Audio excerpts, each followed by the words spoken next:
December 1939, the Kola front, almost night. A 5'3" Finnish farmer lies buried in the snow, rifle balanced on his gloves, snow melting in his mouth to cool his breath. He doesn't move.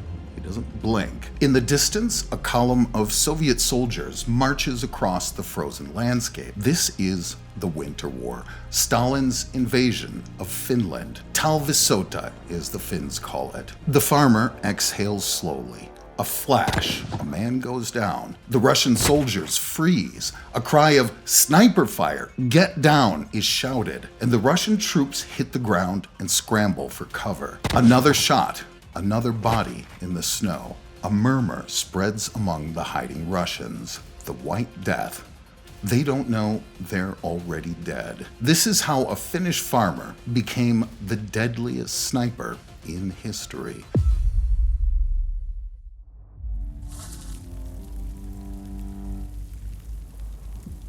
On November 30th, 1939, the Soviet Union invaded Finland. No declaration of war, no ultimatum, just 450,000 soldiers pouring across the border, backed by tanks, artillery, and aircraft. The justification was a lie. 4 days earlier, Soviet forces had shelled their own village near the Finnish border, blamed Finland, demanded territory. When Finland refused, Stalin sent his army. The world expected a slaughter. Finland had a population of 4 million. The Soviet Union had 168 million. For every Finnish soldier, there were 100 Soviets waiting to take his place. On paper, it should have been over in weeks, but paper doesn't fight wars. Men do, and the Soviets had a problem. 2 years earlier, Stalin had executed most of his experienced military leadership, the Great Purge. Thousands of officers were shot or sent to gulags. Anyone competent enough to be a threat was competent enough to be killed. The army that invaded Finland was enormous. It was also poorly led, poorly supplied, and completely unprepared for what waited in those frozen forests. The Finns were outnumbered, but they knew their land. They knew their winters, and they had something the Soviets didn't. The Finns call it sisu. It's not courage, it's not grit. It's something deeper. Sisu is the ability to endure the unendurable, to stand in the face of impossible odds and refuse to break, to absorb so much adversity that you either become immune to it or become the adversity yourself. And in a cabin on the Kola front, the Finnish army had something else. A 34-year-old farmer who could shoot the wings off a fly at 300 meters. A man so deadly that the Soviets would learn to fear the snow itself. His name was Simo Häyhä.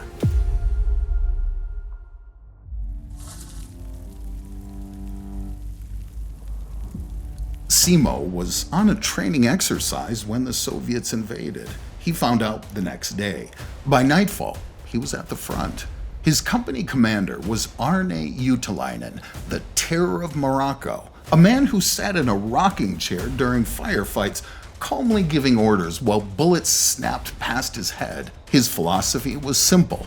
We don't retreat unless ordered. We stand and fight until there's nothing left to fight. Juutalainen studied the map. The Soviets were advancing fast, cutting Finnish communication lines as they came. He needed someone who knew the terrain, someone who could move through these forests like a ghost. He looked at Simo.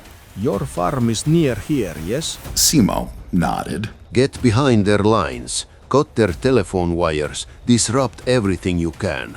Don't get caught. I'll try my best. He was gone before dawn, slipped past Soviet patrols in the darkness, found the communication lines, cut them all, wreaked havoc behind enemy lines for hours. Back by dusk, mission complete, unscathed. Juutalainen studied him for a long moment. You move like a ghost out there. I grew up here. Good. I have more work for you. Whatever you're doing, keep doing it. Go win. That night, Simo checked his rifle by candlelight. The Mosin Nagant, 5 rounds in the magazine, bolt action, iron sights. He knew this weapon like he knew his own hands. As he cleaned the barrel, memories surfaced. Christmas Day, 1905. A village so small it barely appeared on maps. His father's forest farm pressed against the Russian border. He learned to shoot before he learned to read, learned to hunt before he learned to write. Winters that killed the careless, silence that swallowed the weak. 2 brothers died before Simo turned 15, one in the Civil War, one on a construction site. So no time for grief. Only survival. At 17, he joined the Civil Guard. They issued him a Mosin Nagant and materials to manufacture his own ammunition. At 19, mandatory military service, bicycle battalion, 15 months of training. Then back to the farm, back to the snow, back to the rifle. But the military had noticed something. During a training exercise, they timed his shooting. Simo fired 16 accurate rounds in 60 seconds with a bolt-action rifle that held only 5. 3 reloads, 0 misses, 150 meters, iron sights. They named him Master Marksman. In 1938, formal sniper training. The instructors taught him nothing he didn't already know. Now the Soviets were here. Was he able to execute everything he'd learned in the heat of the moment?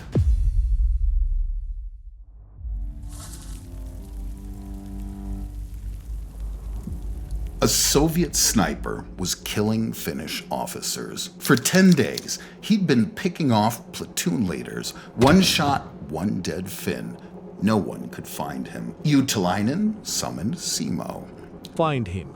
Kill him. Simo had breakfast. Then he disappeared into the forest. He found the sniper's hunting ground by mid-morning, a stretch of frozen hillside where Finnish positions were exposed. Somewhere in the trees opposite, the Russian was waiting. Simo didn't rush.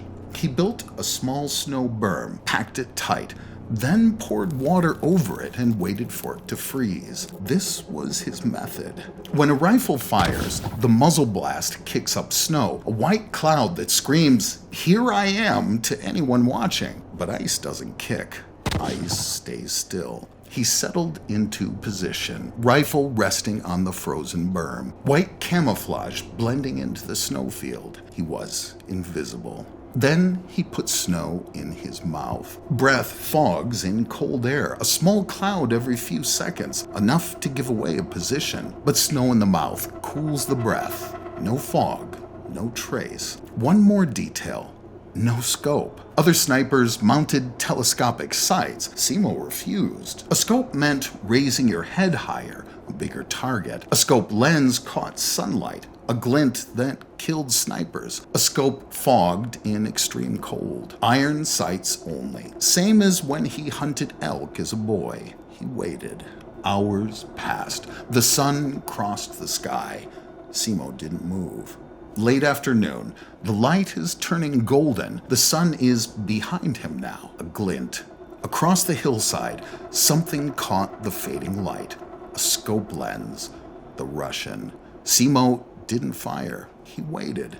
The sun sank lower. Shadows stretched across the snow. Soon it would be dark. And then the Soviet sniper stood up. Shift over. Time to walk back to camp. Just like clocking out at a factory. Simo exhaled. 1 shot, 1 kill, straight through the head. He reported back to Utalainen that evening, 18 hours since he'd left. Utalainen had spent 10 days losing officers to that sniper. He never doubted Simo again. From that day forward, Simo operated alone. Every morning before dawn, he skied into position, built his ice walls, settled in, waited. And when Soviet soldiers appeared, he killed them. He didn't prioritize officers. He didn't wait for high-value targets. Anyone in a Soviet uniform was a dead man. I shot when I saw the enemy. I didn't care if they were a leader. He said later. 10 kills a day, sometimes 20. The Kola front became his shooting gallery, and the Soviets began to notice that their men were dying, and no one ever saw the shooter. Who was this killer, and how could they stop him?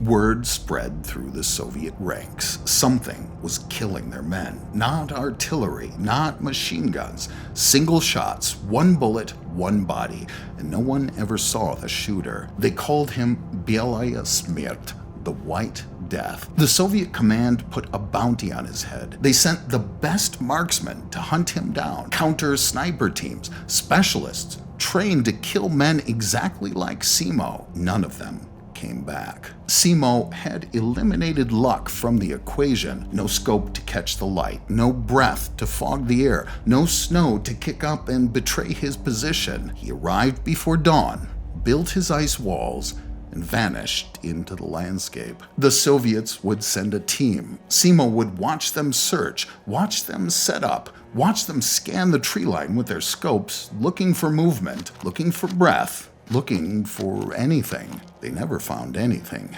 And then, one by one, they died. He killed 5 enemy snipers in a single day. When the counter snipers failed, the Soviets tried artillery. They identified the general area where the White Death operated, called in coordinates, blanketed the hillsides with fire and steel. The shells tore apart the forest. Trees splintered. Snow erupted. The earth shook for miles. When the smoke cleared, Soviet soldiers kept dying. Simo was never where they expected. He rotated between positions. He read the terrain. He knew where the shells would fall before the gunners did. Artillery couldn't kill a ghost. By January, the Soviets made a decision. Stop sending men into his area. Avoid the White Death entirely. Reinforce other sections of the front. Let that frozen stretch of forest belong to him. Simo took this as an invitation. He went to Utalainen. Give me a squad. We'll take the fight to them. Every night at dusk, Simo led a small team behind Soviet lines. They skied for miles through the frozen darkness, past patrols, past sentries, deep into territory the Soviets thought was safe. And the Soviets felt safe back there. They built massive bonfires, sat around them in clusters, eating, drinking, smoking, laughing. The day's fighting was done. The front line was far away. Then Simo's team emerged from the darkness. Submachine guns, point-blank range, killed everyone. Took the weapons, took the ammunition, took the food, then vanished back into the night. Guerrilla warfare on skis. The records piled up. By Christmas Day, 1939, less than a month into the war, Simo had over 100 confirmed kills. His single-day record, 25 men. In one 3-day stretch, 51 kills. By January 1940, over 200 confirmed. He was no longer just a sniper. He was a psychological weapon. Finnish soldiers whispered his name like a talisman. Could they win this battle if the White Death was out there?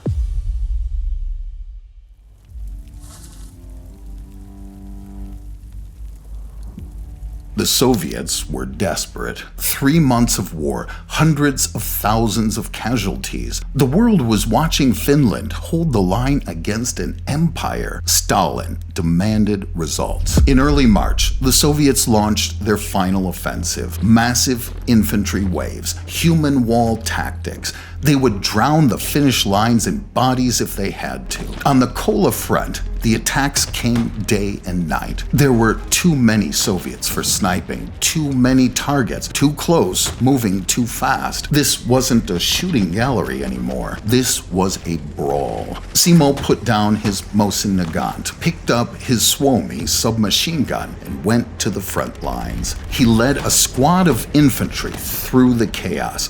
The Soviets came in waves. One attack repelled, another already forming. Finnish soldiers fought until their barrels glowed red. Ammunition ran low. Men dropped from exhaustion as much as bullets. Simo kept fighting. He was everywhere, rallying men, directing fire, cutting down Soviets at close range with his submachine gun. On March 5th, he set his all-time record, 40 kills in a single day. By now, his total had crossed 500, more confirmed kills than any sniper in history. A number so absurd that officers had trouble believing it, even as they watched him work. He had been fighting for 98 days. He had barely slept in weeks. The war had become everything. March 6th, 1940. Early afternoon. Another Soviet assault, another wave of men pouring across the snow.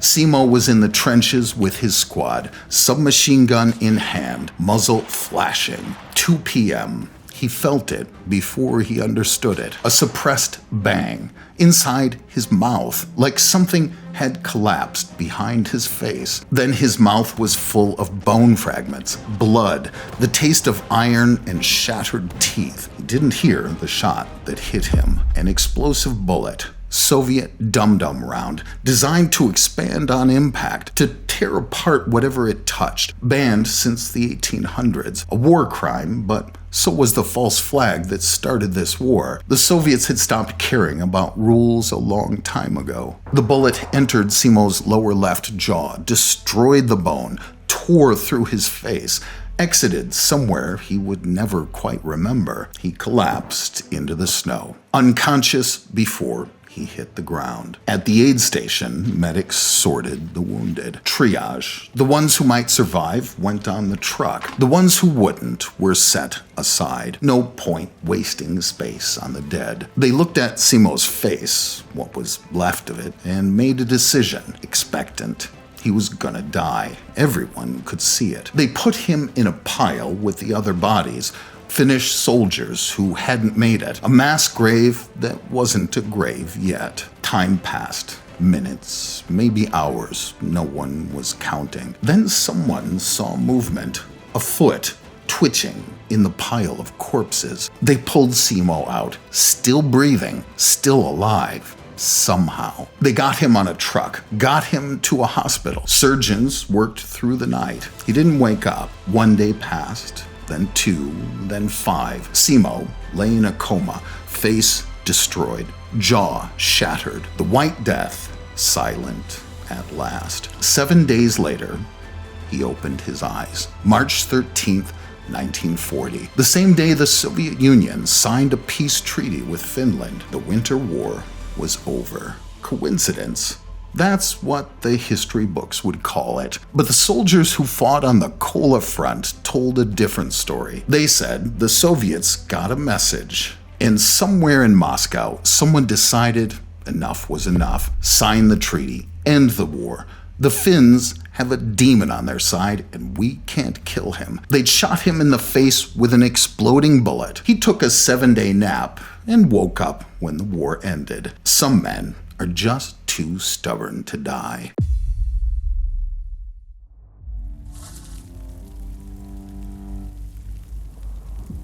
The war was over. Simo was not. He spent the next 14 months in hospitals, 26 reconstructive surgeries. Doctors rebuilt his jaw piece by piece, grafted bone, stitched flesh, did what they could with what remained. His face would never look the same. The lower left side where the bullet had entered was permanently disfigured. But he could talk, he could eat, he could live. That was enough. The Finnish military released him from duty. They gave him medals, the first and second class medals of liberty, the third and fourth class crosses of liberty, honors for a man who had done the impossible. In 1941, his commanders nominated him for the Mannerheim Cross, the Finnish equivalent of the Medal of Honor. The nomination was denied. Technicality. The Mannerheim Cross wasn't established until 1941. Simo's service was in 1939 to 1940. The paperwork didn't fit. 100 days of combat, 542 confirmed kills, shot in the face and left for dead, denied on a technicality. Simo didn't complain. He never did. There was another cost. Part of the peace treaty gave Finnish territory to the Soviet Union, land across the border, farms and villages that had been Finnish for generations, including Simo's farm. The homestead where he was born, the forest where he learned to hunt, the snow-covered hills where he became the deadliest shooter in history, gone. The Finnish government gave him a new farm, similar size, similar terrain, as close to his old home as they could manage. It wasn't the same, but it was enough. Simo returned to the life he'd known before. Farming, hunting, breeding dogs, long walks through the forest with his rifle. Quiet days, quiet years. He never sought fame, never wrote a memoir, never gave speeches about the war. When visitors came asking questions, he answered briefly and changed the subject. Once a journalist asked him the question everyone wanted answered: "What made you such a good shot? What's the secret?" Simo considered this for a moment. Practice. One word, then silence. The Soviet Union collapsed in 1991. The empire that had invaded his country, that had sent 450,000 soldiers across his border, that had put a bounty on his head and tried to kill him with an exploding bullet, gone, dissolved, erased from the map. Simo was 85 years old, still alive, still living on his farm in Finland. He had outlived the enemy. Simo Haya died on April 1st, 2002. He was 96 years old. The funeral was quiet, the way he would have wanted it. No parades, no monuments, just a simple burial in Finnish soil. The final statistics of his service were confirmed by his company commander, his chaplain, in his own private writings, discovered by his nephew years after his death. 542 confirmed kills, 259 with his Mosin Nagant, the rest with his submachine gun, all in approximately 100 days of combat. No sniper in history has ever matched that number. He defended ground he could never return to. If you visit Kola today, the forest is quiet. Snow covers the hills where Soviet soldiers fell by the hundreds. No monuments, no markers, just trees and silence. But the Finns remember. If you want to follow the story of how one tank destroyed 22 tanks in 1 hour, check out our video here.